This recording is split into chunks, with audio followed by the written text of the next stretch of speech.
उनसे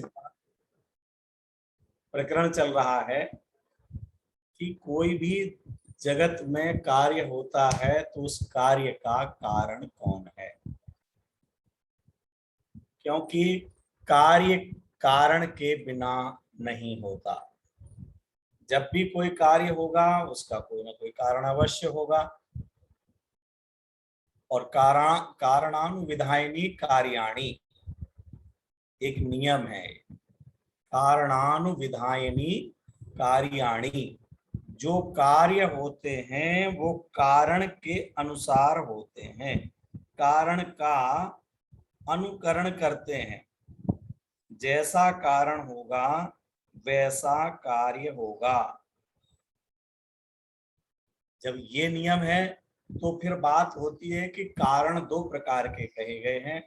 कारण की परिभाषा क्या थी, एक चलो आपसे ही बात कर लेते हैं अपन, 1 मिनट में तीनों परिभाषाओं को देखते हुए चलते हैं हम। चलिए भाई, आज तो और भी बहुत कम वीडियो खुले हुए हैं, केवल 8-10 ही वीडियोज खुले हुए हैं। चलिए विदेही बोलो बेटा, कारण किसे कहते हैं? कार्य की उत्पादन सामग्री को कारण कहते हैं। उत्पादक सामग्री को, उत्पादक को ना, नहीं, उत्पादक सामग्री को कहते हैं। ठीक है, कारण कितने प्रकार के हैं और उसमें जो प्रथम कारण है उसकी परिभाषा भी बतलाना है, नाम मैं नहीं बता रहा। कारण कितने प्रकार के और उनमें जो प्रथम कारण है उसकी परिभाषा। माही बोलो। कारण दो प्रकार के हैं, उपादान कारण और निमित्त कारण। तो पहला है उपादान, तो जो स्वयं कार्य रूप परिणमित हो उससे उपादान कारण कहते हैं। हाँ, दूसरा कारण निश्चल। दूसरा कारण है निमित्त कारण, जो स्वयं कार्य रूप परिणमित ना होए परंतु कार्य की उत्पत्ति में अनुकूल होने का आरोप जिस पर आ सके वह निमित्त कारण है। क्या निमित्त दो प्रकार के हैं क्या? अनुकूल और प्रतिकूल। मोक्षार्थी मुदित, अनुकूल दो प्रकार, निमित्त क्या दो प्रकार के हैं? कुछ अनुकूल निमित्त और कुछ प्रतिकूल निमित्त। जैसे कि अभी आपकी कक्षा चल रही है, तो कक्षा चल रही है तो उस समय में आप पढ़ रहे हैं तो आपका ज्ञान स्वयं ही उस ज्ञान रूप परिणमित हो रहा, तो वो तो उपादान कारण हो गया। मैं ज्यादा पूछ नहीं रहा हूँ क्योंकि अपने पास समय कम रहता है और शिविर के दिनों की मर्यादा है, इसलिए हम थोड़ा जल्दी चल देते हैं, है ना। वो उपादान कारण हो गया। अब जो पढ़ाने वाले हैं, पुस्तक है, ऑनलाइन की व्यवस्थाएं हैं, ये उसके निमित्त कारण है। तो ये उसमें अनुकूल है, ये अनुकूल निमित्त हो गया। और फिर नेटवर्क अचानक बंद हो गया तो ये प्रतिकूल निमित्त हुआ। निमित्त दो तरह के। बोलिए मुदित, चालू कीजिए माइक। नहीं, ये भी अनुकूल ही है, प्रतिकूल नहीं होता निमित्त। अच्छा सोनाथ जी, देखो ये मोक्षार्थी कोटा में पढ़ता है विद्यार्थी और ये बोल रहा है कि कोई प्रतिकूल निमित्त नहीं होता, ये नेटवर्क चला गया तो ये भी अनुकूल है ना। फिर हमारे ये सब विद्यार्थी यही सोच रहे होंगे ऐसा अनुकूल निमित्त हम सबको मिल जाए जल्दी तो कितना अच्छा होगा, है ना ईशान? हाँ, कि अगर ये अनुकूल निमित्त आ जावे ऐसा और जल्दी से हमारा काम हो जाए। क्या काम हो जाए? कक्षा बंद हो जाए और हम तो क्या करें, तो अनुकूल हो जाएगा। यहाँ अनुकूल का अर्थ अच्छा नहीं है, कल अपन ने चर्चा की थी, इसीलिए जैसा मैंने पहले ही कह दिया कि अपन जल्दी चलते हैं आगे ताकि अपन आगे बढ़ सके। अनुकूल बस वह जो कार्य हो रहा है, दो शब्द प्रयोग कर रहा हूं, सुने हुए भी होंगे वरिष्ठ जनों ने। उपादान अनुरूप होता है, निमित्त अनुकूल होता है। उपादान अनुरूप होता है, जैसा उपादान के अनुरूप ही कार्य होता है, जैसा उपादान होगा। जैसे अभी हमने एक सूत्र आपको बोला था, कारणानुविधायिनी कार्याणि। कारणानुविधायिनी कार्याणि, कारण का अनुसरण करते हुए ही कार्य होता है। जैसा कारण होगा वैसा कार्य होगा। मक्के का आटा होगा तो मक्के की रोटी बनेगी, गेहूं का आटा होगा तो गेहूं की रोटी बनेगी। सोना होगा तो सोने का आभूषण बनेगा, चांदी होगी तो चांदी का आभूषण बनेगा। हाँ, ज्ञान स्वरूपी आत्मा है तो उसके जो भी भाव होंगे वो ज्ञानमय होंगे, पुद्गल के जो कार्य होंगे वो पुद्गलमय होंगे। क्यों? ये नियम है। क्या नियम है दिशा? कारण के अनुरूप ही, अनुसार ही कार्य होता है। ठीक है, चलिए, दो बातें मैंने पहले दिन ही लिखाई थी आचार्य अमृतचंद्र देव की, जो कि इस पुस्तक में नहीं है, लेकिन बहुत सुंदर सूत्र हैं वो बता सकेंगे। ऐसा नहीं हो जाए कि वो बिल्कुल गड्ढे में ही चले जाएं, क्योंकि पहले दिन ही न्यू में डाले तो न्यू में डाल दिया तो गए काम से, बस फिर उनसे कोई संबंध नहीं है हमारा। सोचिए सोचिए, एक एंड्राइड हुआ, दो लिखा होगा आपने, लिखवाया था मैंने, तीन लोगों के हुए हैं। और आ जाइए मैदान में, हल्दी घाटी में आपका इंतजार हो रहा है, अपने हथियार लेकर के आप आ जाएं। चलो 6, 7, 8 आ गए हैं, बहुत बढ़िया बहुत बढ़िया। इनमें से आकाश बोलो, एक सूत्र बोलना है, एक दूसरे से पूछूंगा। आकाश कोटा,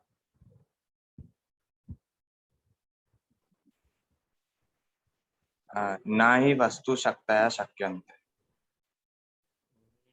फिर से बोलो, फिर से बोलो। न हि वस्तु शक्तया शक्यन्ते। नहीं, थोड़ा सा गलत हो रहा है। अच्छा है, प्रयास अच्छा है, कोई बात नहीं। हाँ कुणाल बोलो बेटा। न हि स्वदोस्ति शक्ति कर्तुमन्येन पार्यते। ये तो मामला गड़बड़ कर दिया तुमने। ये जो उसने गलत बोला उसको नहीं बोल के तो दूसरा बोल दिया, तो दोनों ही हो चुके, है ना। लेकिन अभी उसको सही करेंगे, पहले तो उसको सही करना है। हाँ शाश्वत ग्वालियर। ना ही वस्तु शक्त्या परपेक्षन्ते। थोड़ा सा और हो रहा है, संस्कृत की दृष्टि से थोड़ा सा रह रहा है। अनन्या बोलो।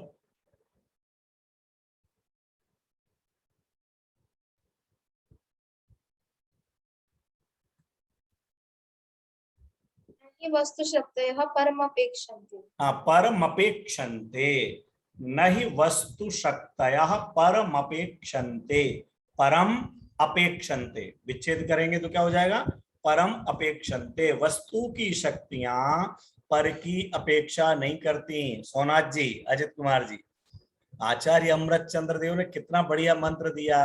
वस्तु में जो शक्ति है वह वस्तु की शक्ति कभी दूसरों की अपेक्षा नहीं करती है। अमुक भाई साहब, बहन जी, कर्म, कर्म का उदय, कर्म का क्षय, ये काम वो काम होगा तो मेरा काम होगा, ऐसा होता ही नहीं है। क्यों? कहते फिर वो शक्ति ही नहीं कहलाती है। जिस शक्ति के लिए परिणमित होने को, काम करने को, सुनीता भाभी जी क्या लिखा, अगर किसी दूसरे की अपेक्षा करे तो फिर तो वो तो कमजोरी होगी। शक्ति कहाँ हुई? शक्ति, पावर। पावर तो क्या है कि अपना काम करने के लिए जिसे किसी अन्य की अपेक्षा नहीं होती, जब वह शक्ति काम करती है उस समय जिस पर अनुकूल होने का आरोप आता है वो निमित्त कहलाने लग जाता है। आप जब ज्ञान रूप परिणमित हुए, आपके ज्ञान को परिणमित करने के लिए किसी की अपेक्षा नहीं है। आपको सुख रूप परिणमित होने के लिए किसी की अपेक्षा नहीं है। आपको संसार में रहने के लिए किसी की अपेक्षा नहीं है। मोक्ष जाना तो किसी की अपेक्षा नहीं है, और नरक जाना हो तो टेंशन लेस होकर के जा सकते हो आप। और उस समय जिस कर्म का उदय अंतरंग में होगा वो अंतरंग निमित्त कहलाने लग जाएगा। और कोई बाहर में जिस निमित्त से कि हमने ऐसा बहुत आरंपरिक जोड़ा था, ये किया था, किसी की हत्या की थी, हिंसा की थी, 7 व्यसन का सेवन किया था, तो ये बाहर की चीजें भी उसमें निमित्त कहलाने लग जाएंगी। वास्तव में तो वो अपने भावों से स्वयं ही परिणमित होकर के गया है। तो नहीं वस्तु शक्तया परम अपेक्षन्ते। और दूसरा बोल दिया है, किसने बोल दिया है भाई? कुणाल बोल ही चुका है। क्या बोला है कुणाल ने? इधर से कौन स्वस्ति बोलेगी? कुणाल ने क्या बोला था? हाँ वेरी गुड, बोलो बेटा। न हि स्वतोषति शक्तिः कर्तुमन्येन पार्यते। क्या बात है, कहाँ के हो बेटा? मैं मिरज महाराष्ट्र। नीरज महाराष्ट्र से हो। कहाँ पढ़ रही हो? स्मारक। अच्छा, वेरी गुड, बहुत बढ़िया, शाबाश। हाँ, बहुत अच्छा। क्या बोला, फिर से बोलो। न हि स्वतो सती शक्ति ही कर्तुमन्येन पार्यते। वाह, बहुत बढ़िया। न ही स्वतो सती, जो अपने अंदर में विद्यमान शक्ति असती है, वो माने विच्छेद करेंगे तो असती हो जाएगा। न ही स्वतो सती, स्वतः असती, जो स्वयं में शक्ति नहीं है उसको कोई अन्य के द्वारा नहीं किया जा सकता। अच्छा, जिस पर 2 लिखा हुआ है वो सब स्मारक के विद्यार्थी हैं। बहुत बढ़िया, बहुत अच्छी बात है। हाँ, और फिर किस के और किसी को कुछ नहीं लिखा है ना? 2 नंबर लिखा है, माने जो 1 नंबर है उन्होंने 2 नंबर लिख रखा है। हाँ, बहुत बढ़िया। हमारा स्मारक तो 1 नंबर है, हमारा विद्यालय में 2 नंबर कैसे हो सकता है? वो इसमें जुड़े हुए हैं, बहुत अच्छी बात। ठीक है, पहचान का चिन्ह है, जो भी आपका नंबर है। 24 नंबर है, 28 नंबर है, स्वस्ति ने भी लिखा हुआ है 38 नंबर। बहुत अच्छी बात। चलिए, तो जो स्वयं में शक्ति नहीं है, इसका अर्थ क्या हुआ स्वस्ति? कि जो स्वयं में नहीं है वो कर्तुम न अन्येन पार्यते, वो किसी दूसरे के द्वारा नहीं कराया जा सकता है। पहला सूत्र क्या कह रहा है? पहला सूत्र कह रहा है कि जो मुझ में शक्ति है मुझे किसी की अपेक्षा नहीं। और दूसरा क्या कह रहा है? जो मुझ में नहीं है वो किसी माई के लाल में ताकत नहीं है कि वो मुझे उस रूप करा देवे। क्या दूसरा सूत्र भी कितना जोरदार है? ध्यान में है सोनाथ जी? आचार्य अमृत चंद्रदेव के अमृत वचन। पहला क्या बोल रहा है? कि जो मुझ में शक्ति है मुझे किसी की अपेक्षा नहीं। जो दूसरों की अपेक्षा रखता है उसकी जगत में बहुत उपेक्षा होती है, हर्ष। इसलिए किसी की अपेक्षा नहीं रखना। यदि आप दुनिया में उपेक्षा नहीं चाहते, उपेक्षित नहीं होना है, सम्मान पाना है, तो अपेक्षा मत रखना। यदि अपेक्षा रखोगे तो उपेक्षा होगी। ये शक्ति हमको बतला रही है, कह रहे मुझ में वो शक्तियां विद्यमान हैं कि मुझे किसी अन्य की अपेक्षा है ही नहीं। लेकिन साहब कहीं ऐसा हो गया कि कोई दूसरा आया और उसने मेरा कुछ का कुछ काम करा दिया, मैं तो मोक्ष मार्ग में जाने वाला था, उसने संसार में भेज दिया, मैं चुपचाप बैठा था और दूसरे ने, किसी ने गुस्सा करा दिया कि किसी ने कुछ और करा दिया।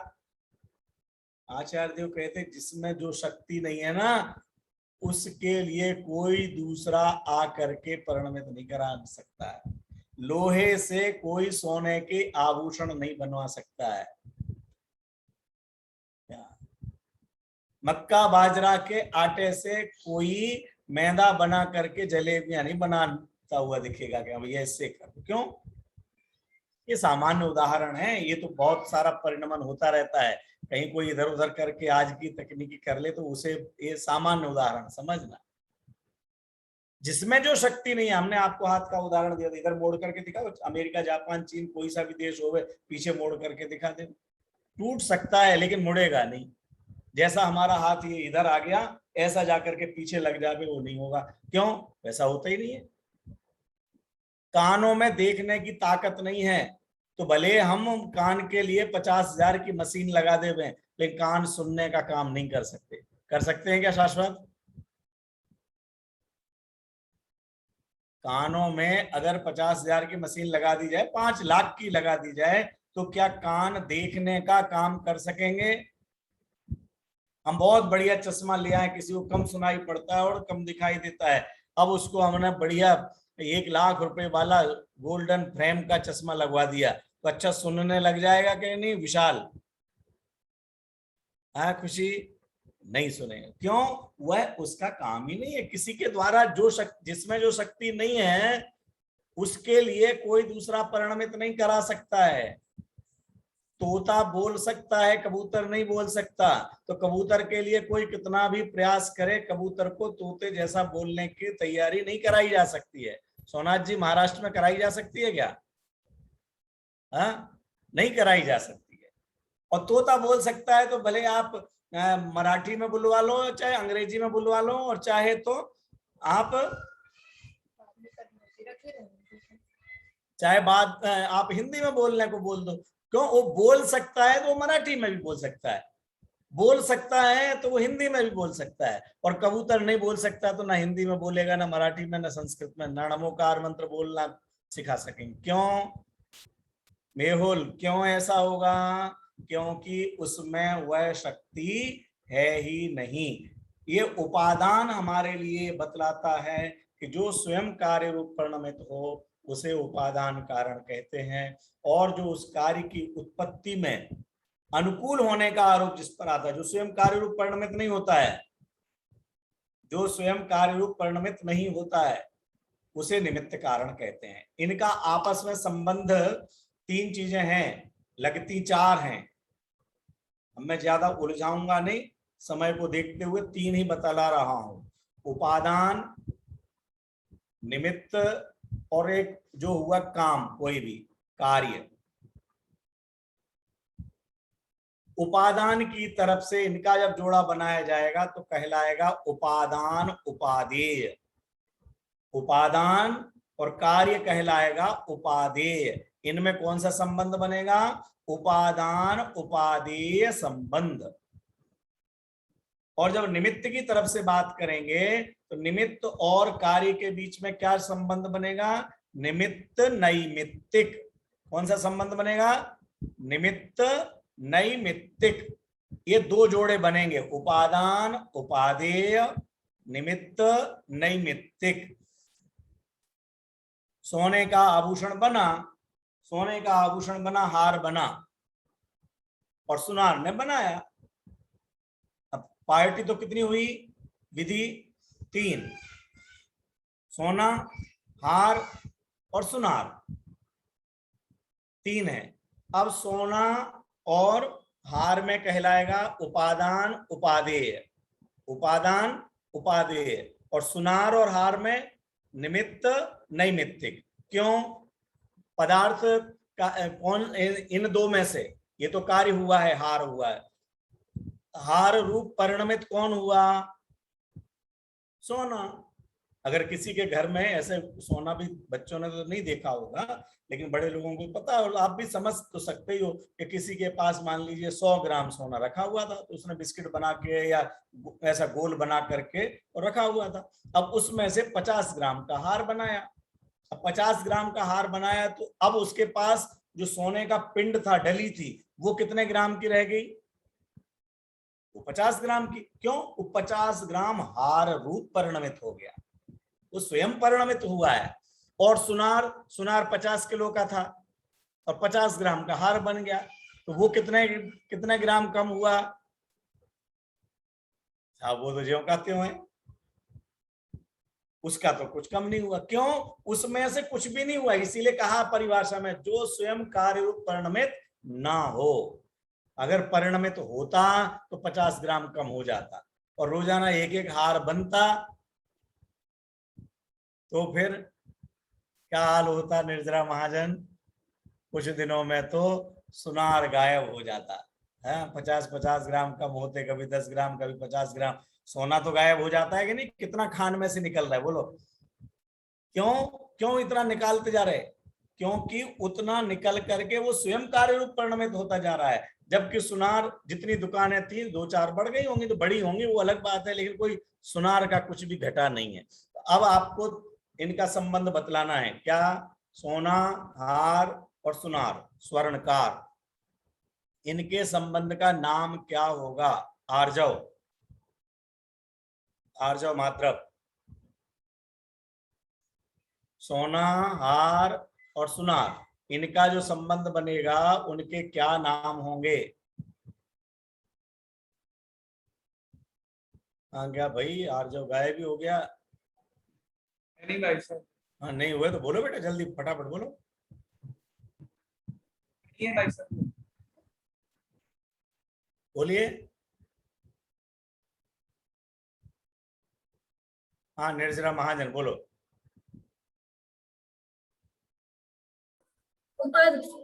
उपादान और उपादेय सोना उपादान होगा और उपादेय हार होगा और निमित्त सोनार होगा और हार नैमित्तिक होगा। फिर से बोलो। उपादान और उपादेय ये संबंध सोना और हार में होगा और निमित्त और नैमित्तिक ये संबंध सोनार और हार में होगा। हाँ सोनार, हाँ सोनार बोल रही है। रकारस्य लोपः भवति अतः सोनार दृश्यते तत्र श्रूयते। थोड़ा जल्दी बोल रही, हमारी एक्सप्रेस है वो, बहुत दूर से आती है ना, महाराष्ट्र से आती है, तो धीरे धीरे चलने में तो उदयपुर आने में कई दिन निकल जाएंगे, तो ये उसको पसंद नहीं आता है। तो अपना काम फटाफट करती है। ठीक है, हाँ चलिए, क्या नाम, शाश्वत स्क्रीन शेयर करो बेटा और पुस्तक लो। हम पुस्तक से फटाफट आगे पढ़ते हुए बढ़ते हैं। मैं ही पढ़ दूंगा, सुन सब लेंगे, ताकि आपको ख्याल में रहे कि पुस्तक के आधार से हम कहाँ तक पहुंच गए।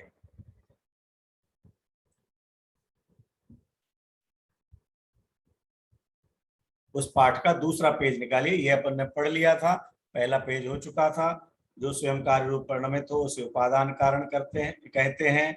जो स्वयं कार्य रूप परिणमित ना हो परंतु कार्य की उत्पत्ति में अनुकूल होने का आरोप जिस पर आ सके उसे निमित्त कारण कहते हैं। आगे बढ़ा बेटा। जैसे घट रूप कार्य का मिट्टी उपादान कारण है, और ये हाँ आगे चला गया।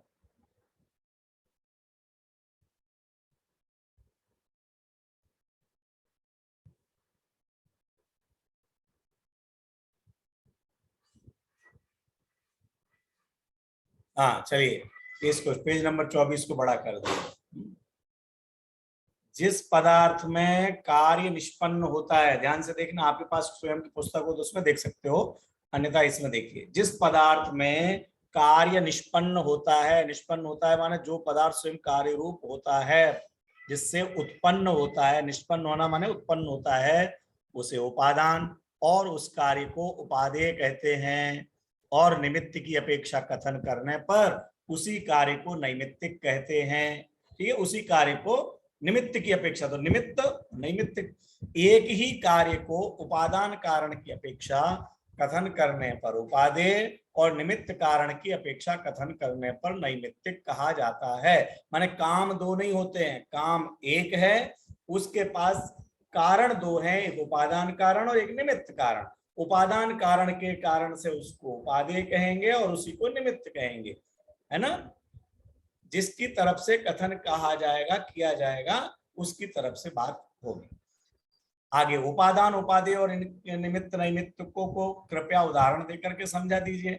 तो जैसे अभी महाजन ने अपने को सुनार का बता ही दिया है, यहाँ दूसरा उदाहरण देकर के उसी बात को कह रहे हैं। जैसे घट कार्य का, घट तो सब समझते होंगे, घड़ा आजकल अब कम दिखने लगे हैं, लेकिन फिर भी घटकारी का उपादान कारण मिट्टी रूप द्रव्य है। द्रव्य का मतलब जो आप लोगों ने बाल विभाग 3 में पढ़ा है और 2 में पढ़ा है, वो परिभाषा यहाँ नहीं लगाना। हाँ, गुणों के समूह को द्रव्य कहते हैं। यहाँ द्रव्य का मतलब वो पदार्थ, वो वस्तु जो मिट्टी नाम का, नहीं तो आप कहो कि हम तो 6 प्रकार के द्रव्य पढ़े, मिट्टी नाम का द्रव्य कहाँ से आ गया। ये मिट्टी तो पुद्गल का ही स्कंध, एक विशेष प्रकार का स्कंध है। यहाँ मिट्टी उपादान है, अतः इसकी अपेक्षा कथन करने पर घट कार्य उपादेय कहा जाएगा तथा घट कार्य के कुमार चक्रादि निमित्त कारण है। निमित्तों की अपेक्षा कथन करने पर उसी घट कार्य को नैमित्तिक कहा जाएगा। जब निमित्त की तरफ से कहेंगे तो निमित्तों, देखो क्या लिखा है अनन्या, वहां लिखा उपादान, उपादानों नहीं लिखा, यहाँ लिखा निमित्तों। इसका मतलब यह है कि निमित्त अनेक हो सकते हैं। मैंने अभी आपको केवल स्वर्णकार कहा, लेकिन स्वर्णकार भी होगा, उसकी हथौड़ी भी होगी, उसका ईंधन भी होगा, उसके और औजार भी होंगे, और जिसके लिए बनाया जा रहा वो भी कहलाएगा। साहब ये क्यों बनाया आपने, आपके यहाँ पर 100 ग्राम सोना रखा था, 50 ग्राम का हार क्यों बनाया? अरे साहब बेटे की शादी आई या किसी को देना था तो इसके लिए बनाया, तो वो भी निमित्त कहलाएगा। समझ में? तो निमित्त अनेक होंगे, उपादान एक। ये परिभाषाएं पढ़ने के लिए आप अकेले ही उपादान हो, और निमित्त के रूप में ये नेटवर्क भी है, मोबाइल भी है, पढ़ाने वाला भी है, पुस्तक भी है, शिविर भी है, स्मारक भी है, दानदाता भी है, बहुत जिनकी बात कही जाएगी वो सब हो जाएंगे। ख्याल में आया? निमित्त अनेक होते हैं और अंतरंग बहिरंग तो आपको बतलाया ही है, वो भी अकेले इतने में भी देखेंगे तो दो हो जाएंगे कि ज्ञानावरण कर्म का क्षयोपशम वह अंतरंग निमित्त है और बाहर में ये सारे साधन भी निमित्त हैं। तो निमित्तों की अपेक्षा कथन करने पर उसी घट कार्य को नैमित्तिक कहा जाएगा। यहाँ उपादेय शब्द का प्रयोग ग्रहण करने योग्य इस अर्थ में नहीं है। क्या मतलब? क्योंकि उपादेय, हे उपादेय, इन शब्दों को भी आपने पढ़ा होगा, सबने पढ़ लिया है, भले ही बिल्कुल नए नए विद्यार्थी हों, क्योंकि भीतरा विज्ञान भाग में ही 7 तत्वों का पाठ आता है और 7 तत्व में भी हे गे उपादेय बताने की बात कही जाती है। शिविर लगता है तो उसमें भी हे गे उपादेय होता है। तो हे का मतलब वहां छोड़ने योग्य, उपादेय का मतलब ग्रहण करने योग्य और गे का मतलब केवल जानने योग्य होता है। वो यहाँ उपादेय का अर्थ नहीं है। जैसे अनुकूल शब्द का अर्थ इष्ट या अच्छा नहीं है, वैसे ही यहाँ उपादेय शब्द का अर्थ ग्रहण करने योग्य नहीं है ना। ये जहां जैसा प्रसंग होता है उस प्रसंग के अनुसार कई शब्द होते हैं, उनका अर्थ निकाला जाता है। ये आप लोगों ने अभी हाल इस बात को पढ़ा है, स्वस्ति। तो इस बात से भी अपने को क्या समझना है, आप सब तो विद्वान और विदुषी बन रहे हैं, अच्छे बहुत होना आहार विद्वान बनेंगे, विदुषी बनेंगी हमारी बालिकाएं। हमारी बालिकाएं मतलब जो भी पढ़ रही हैं, चाहे वो शाश्वत धाम में रह करके पढ़ें और चाहे स्मारक में रह के पढ़ें, चाहे घर में रह करके पढ़ें, ये बाहर का निमित्त कोई सा भी हो, उपादान तो उनका स्वयं का है ना। तो अपने अपने उपादान से जिनकी जैसी योग्यता है, जहाँ जिसकी भावना है वहां से पढ़ें, उसमें कोई अंतर नहीं। पढ़ना तो हमारे लिए जिनवाणी है ना, और जिनवाणी पढ़े करके आप इस बात को सीखेंगे तो एक शिक्षा सहज ही क्या लेने योग्य है अनन्या, ये शिक्षा लेने योग्य है कि कोई भी शब्द का अर्थ करते हुए हम जल्दी हठाग्रही नहीं हो जाएं। नहीं साहब यही अर्थ होता, हमने पढ़ा नहीं है क्या, हमें आता नहीं है क्या, हमने भी डिक्शनरी देखी है, हमारे कक्षा में बताया था हे गे उपादेय बताइए, तो वहां बताया था उपादेय का मतलब ग्रहण करने योग्य होता है, वो आपने पढ़ा होगा। उस प्रसंग में वही अर्थ सही है, लेकिन उस शब्द के अन्य प्रसंगों में अन्य अर्थ भी हो सकते हैं। हो सकते क्या है, होते हैं, सामने दिख रहा है, देखो यहाँ उपादेय शब्द लिखा है, लेकिन इस उपादेय शब्द का अर्थ ग्रहण करने योग्य नहीं है। देखो इसके यहाँ उपादेय शब्द का प्रयोग ग्रहण करने योग्य इस अर्थ में नहीं है। यहाँ तो निमित्त की अपेक्षा जिस कार्य को नैमित्तिक कहा जाता है उसे ही अपने उपादान की अपेक्षा उपादेय कहा जाता है। आशा है अब आप लोगों की समझ में आ गया होगा, है ना? आ गया होगा कि नहीं? कह रहे आ गया था, अच्छी तरह आ गया। चलो सोना और सम्यक दर्शन पर घटित करते हैं। कौन पढ़ करके सुनाएगा? चलिए इधर जिससे मैं पूछूंगा वो सुनाएगा। कोई नवीन, कोई नए लोग नहीं दिखते हैं, ये हमारी सभी जगह की कक्षाओं की समस्या है। आ जाते हैं संख्या बढ़ाने के लिए, कुछ पढ़ते भी हैं, लेकिन सक्रिय सहभागिता माने एहसान सा कर जाते हैं कई लोग। तो हम आए तो थे, देखो 65 हो गए थे, 70 हो गए थे। ये विशाल, चलो जी भाई साहब। हाँ जिज्ञासु वाला पढ़ करके घटित कर दीजिए। आ गया, अच्छी तरह आ गया। उससे नीचे वाला जी भाई साहब।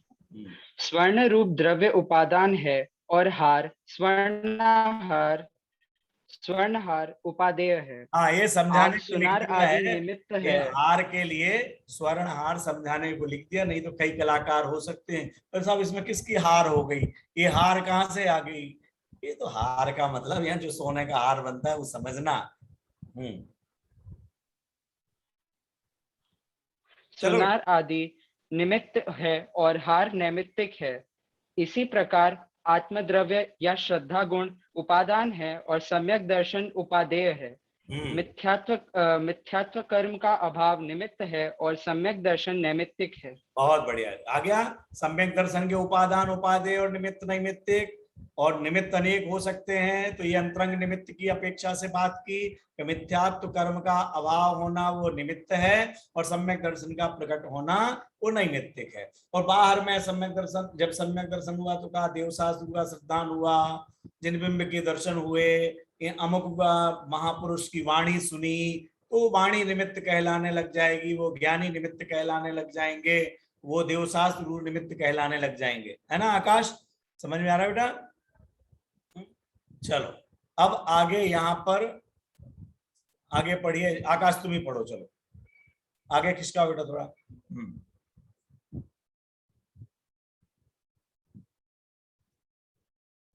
शाश्वत।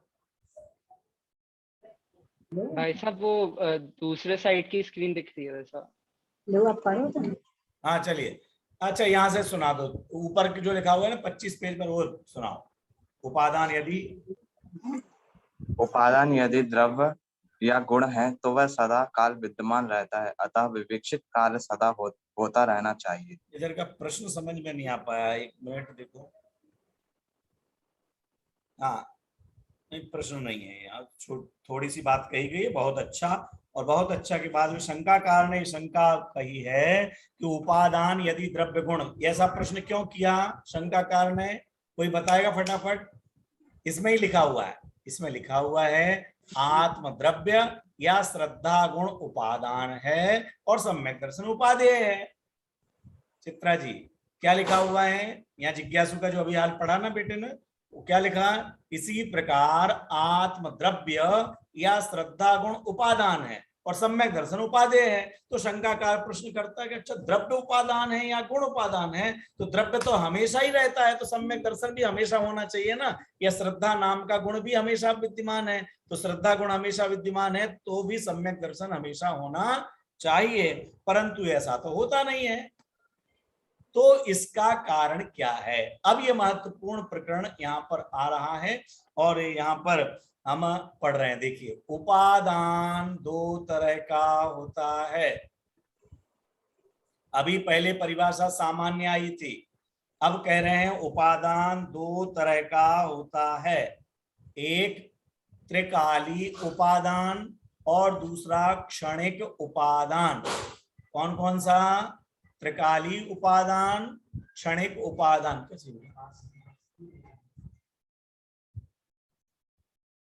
त्रिकाली उपादान और क्षणिक उपादान। अब त्रिकाली उपादान किसे कहते? जो द्रव्य या गुण स्वयं कार्य रूप परिणमित हो उसे त्रिकाली उपादान कारण कहते हैं। हाँ सब लोग बोलेंगे, मुझे मुंह हिलते दिखना चाहिए, माइक बंद। जो द्रव्य या गुण स्वयं कार्य रूप परिणमित हो उसे त्रिकाली उपादान कारण कहते हैं।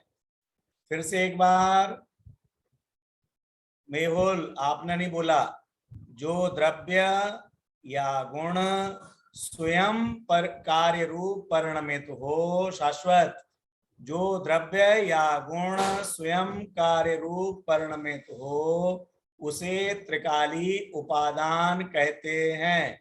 अनन्या वीडियो कैसे बंद हो गया तुम्हारा? ऐसा बच्चे बहुत होशियार हैं, घने होशियार हैं। उनको पता है स्क्रीन शेयर हो रही है तो फिर हमारा चेहरा थोड़ी दिख रहा है या वो देखा थोड़ी जा रहा होगा। अरे तुम लोगों की इतने इतने सुंदर सुंदर मूर्तियां हैं, इन सुंदर मूर्तियों को तो कौन नहीं देखना चाहेगा कभी भी।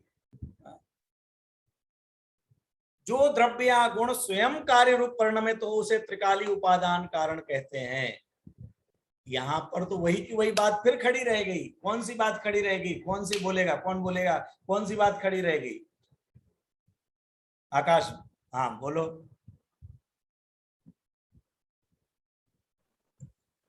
मतलब अगर कि जो ये अगर कार्य रूप परिणमित हो रहे हैं तो ये तो हमेशा रहते हैं, तो फिर वो कार्य भी हमेशा ही रहना चाहिए। जो हमने शंकाकार बोले कि भाई साहब जो हमने शंका प्रस्तुत की थी, आपने तो ये जो बतलाया है यह उसी शंका को और शंका को मजबूत करने वाली बन गई बात कि आपने बता दिया कि जो द्रव्य स्वयं द्रव्य या गुण स्वयं कार्य रूप परिणमित हो उसे त्रिकाली उपादान कारण कहते हैं और उपादान कार्य रूप परिणमित होता है। तो यही तो हमने प्रश्न किया कि जब ये द्रव्य गुण हमेशा विद्यमान है तो कार्य हमेशा होना चाहिए। इसका अर्थ यह है कि त्रिकाली उपादान केवल यह बतलाता है, क्या बतलाता है कि कार्य किस में होगा, कार्य रूप कौन परिणमित होगा, ये त्रिकाली उपादान द्वारा केवल इतना निश्चित होता है। क्या समझ में आई बात? विशाल, अजित, सोनाथ जी, क्या क्या कहा यहां पर? त्रिकाली उपादान किस बात को सिद्ध करता है निश्चल?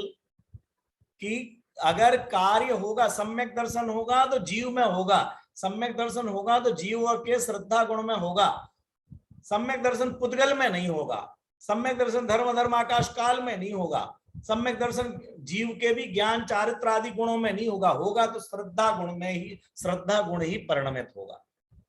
ये त्रिकाली उपादान केवल इस बात की सूचना देता है, इसलिए त्रिकाली उपादान समर्थ कारण नहीं कहलाता।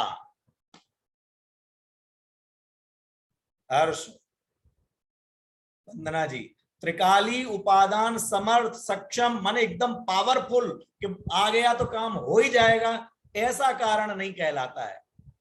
होगा तो इसमें होगा और नहीं हो तो नहीं हो, तो नहीं हो, हम क्या करेंगे भाई? होगा तो इसमें होगा। ये त्रिकाली उपादान केवल इस बात की सिद्धि करता है। फिर पक्का कौन करता है कि यही काम होगा? ये उपादान निमित्त का ज्ञान ही इन दिनों में रविवार से लेके रविवार तक दोपहर के 3:30 बजे से 4:15 बजे तक के बीच में हमारे ज्ञान की पर्याय में उपादान निमित्त का विषय जानने में आएगा। मेरा ज्ञान उपादान निमित्त के ज्ञान रूप परिणमित होगा।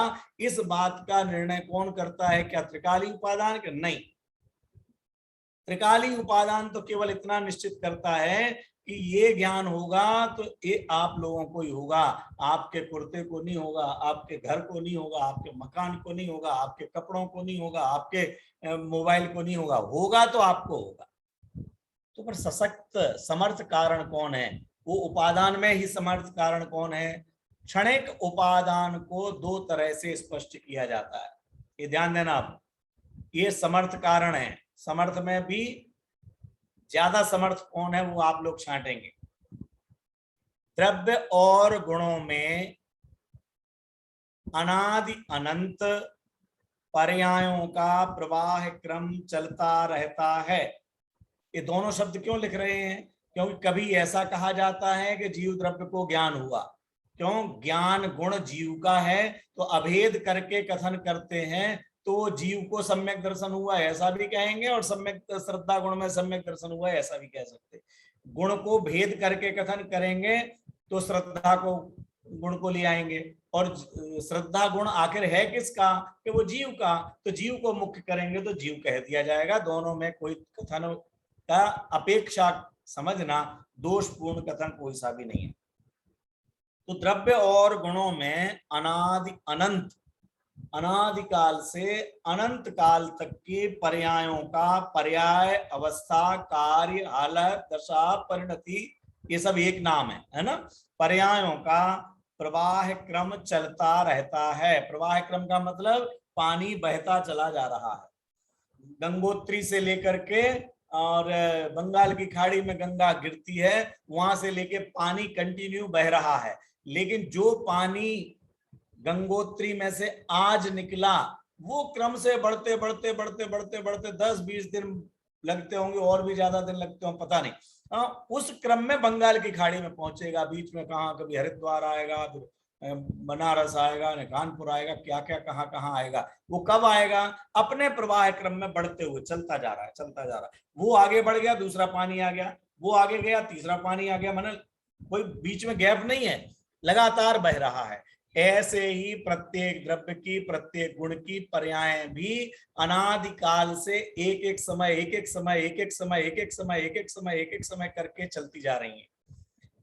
उस अनादि अनंत प्रवाह क्रम में, शब्द सुनना थोड़े से कठिन है कुणाल, अनादि अनंत प्रवाह क्रम में अनंतर पूर्व क्षणवर्ती पर्याय, अनंतर, अनंतर का मतलब बीच में अंतर नहीं हो, गैप नहीं हो, जो पर्याय अभी हुई उससे तुरंत पहले वाली जो आगे निकल चुकी है वो अनंतर होने वाली, अनंतर पूर्व, पूर्व, पूर्व माने पहले वाली। 8 बजे तो 8:01 जो होगा वो पूर्व क्षणवर्ती पर्याय है। 8:01 वाली जो पर्याय है वो 8 बजे क्या कहलाएगी? अनंतर पूर्व क्षणवर्ती पर्याय। क्षणिक उपादान कारण है और अनंतर उत्तर क्षणवर्ती पर्याय कार्य है। क्या अगली वाली पर्याय को क्या कहेंगे? 1 मिनट इसको स्क्रीन से अलग कर लेना बेटा।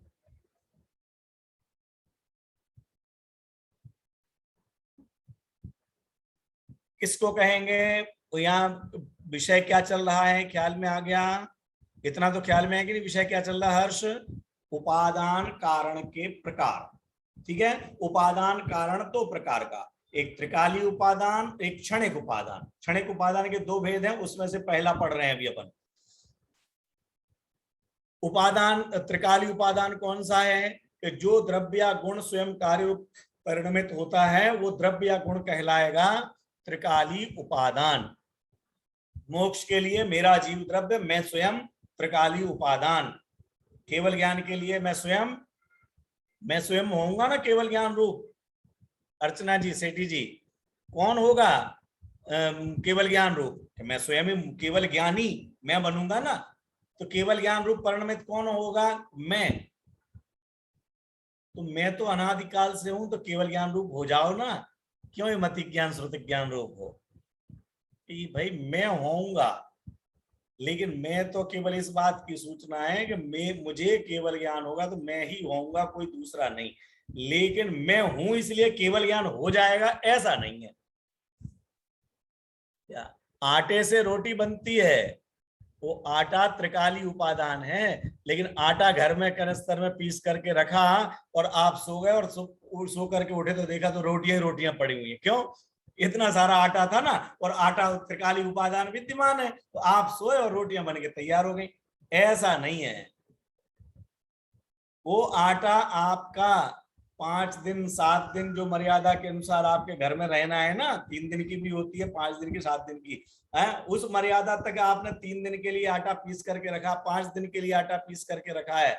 उसमें से वो आटा तो हो गया कौन सा उपादान? दिशा, भरतपुर, वो तो कौन सा हुआ? त्रिकालीय उपादान।